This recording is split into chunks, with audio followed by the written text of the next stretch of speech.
یہ بات درست ہے، اس کو ہمیں کھلے دل سے قبول کرنا چاہیے کہ ہم مسلمان ہونے کے باوجود ان قدروں کو اختیار نہ کر سکے جو ہمارے آقا نے ہمیں دی.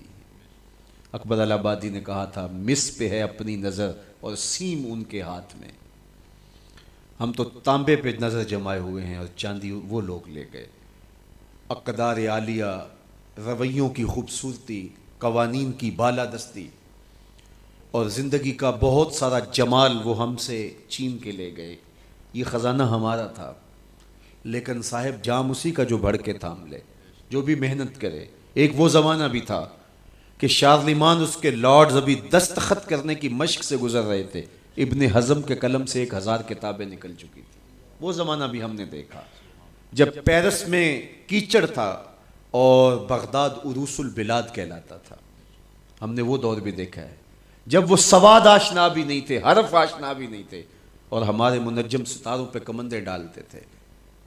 جب ہم محنت کرتے، خدائے زندہ زندوں کا خدا ہے، یہ اس کا اصول ہے، یہ اس کا ضابطہ ہے.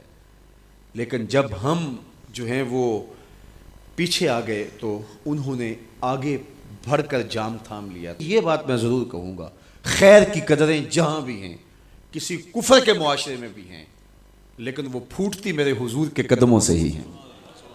چوکھٹ اسی سے ہی فیض اور نور اور روشنی پھوٹی ہے، اجالے یہیں سے گئے ہیں، ورنہ انسان آج بھی زنجیروں میں جکڑا ہوتا. وہ کیسا سماج تھا کہ جب بیٹی کو زندہ درگور کر کے باپ آتا تھا تو معاشرہ اسے داد دیتا تھا کہ تو نے اپنی آبرو بچا لی ہے، تو نے اپنی عزت بچا لی ہے. اور یہ اتنا بڑا گھنونا جرم. قیامت کے دن سب سے پہلا سوال نماز کا ہوگا، لیکن سب سے پہلا فیصلہ قتل کا ہوگا. دوسرے لفظوں میں یوں کہہ لیجئے، حقوق اللہ میں سب سے پہلے نماز کا سوال ہوگا، اور حقوق العباد میں سب سے پہلا فیصلہ جو ہے وہ قتل کا ہوگا. اور قتل میں بھی وہ بچیاں جو زندہ درگور کی گئی، ان کا مقدمہ پہلے لایا جائے گا. قرآن بتاتا ہے وَإِذَا الْمَوْءُودَةُ سُئِلَتْ بِأَيِّ ذَنبٍ قُتِلَتْ. قبروں میں گڑی ہوئی بچیاں اٹھائی جائیں گی، اللہ کی عدالت ہوگی، ان کے ظالم باپ کٹہرے میں کھڑے ہوں گے. اللہ ان بچیوں سے پوچھے گا بِأَيِّ ذَنبٍ قُتِلَتْ، تمہیں قتل کیوں کیا گیا؟ اب ان بچیوں کو تو پتہ ہی نہیں ہمیں کیوں قتل کیا گیا.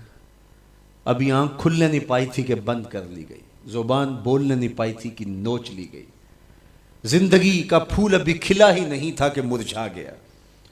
انہیں تو پتہ ہی نہیں ہمارے ظالم باپوں نے یہ قیامت کیوں اٹھائی، یہ غضب کیوں توڑا، ہمارے معصوم دامن پہ کون سا داغ دیکھا کہ ہمارے ظالم باپوں نے ہماری زندگی نوچ لی. کہتے ہیں گڑھا کھودتے تھے، تاریخ پڑھیں، دل آج بھی خون کے آنسو روتا ہے.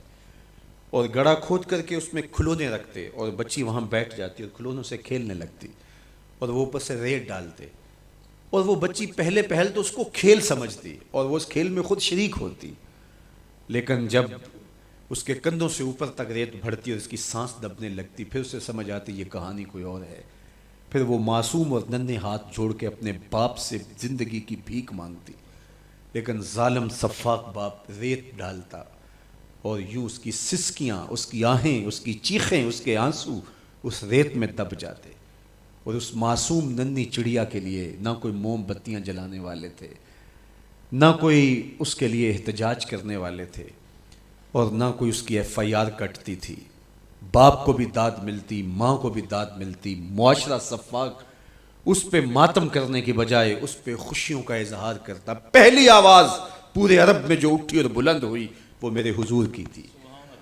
بیٹیوں کو قتل کرنے والوں سن لو، میری فاطمہ میرے جگر کا ٹکڑا ہے. یہ پہلی آواز تھی. یہ صرف کلمہ محبت ہی نہیں ہے، اس ظالمانہ سماج کے خلاف جو ہے وہ علم جہاد میرے حضور نے بلند کیا. میری بیٹی میرے جگر کا ٹکڑا ہے. اور کہا جو 2 بیٹیاں 2 بہنیں اللہ کی رضا کے لیے پروان چڑھائے اور ان کا نکاح کر دے، قیامت کے دن وہ یوں میرے نیڑے ہوگا جس طرح یہ 2 انگلیاں کری. یہ جب میرے حضور نے فرمایا، مجمع سے ایک شخص کھڑا ہو گیا. حضور کیا جس کی 2 بیٹیاں نہیں ہیں اس کو یہ اعزاز نہیں ملے گا؟ کسی بیچارے کی 2 بیٹیاں نہ ہو، 1 بیٹی ہو، تو کیا اس کو یہ اعزاز نہیں ملے گا کہ وہ آپ کا ساتھ پائے؟ حضور نے فرمایا اسے بھی ملے گا. لیکن میں آپ کو دعوت فکر دیتا ہوں کہ اس سوال کے پیچھے کی کیفیت دیکھیے. اس کی 1 بیٹی تھی، کہاں بیٹیاں زندہ درگور ہو رہی ہیں اور کہاں ایک بیٹی والا کہتا ہے کاش کہ میری بھی 2 بیٹی۔ یہ تھا لایا ہوا میرے حضور کا نظام۔ بیٹیوں والے فخر کرنے لگے کہ ہماری بیٹیاں، یہ ہماری بخشش کی ضمانت ہوگی، 2 بیٹیوں کا نکاح کر لو، بخشش کی ضمانت۔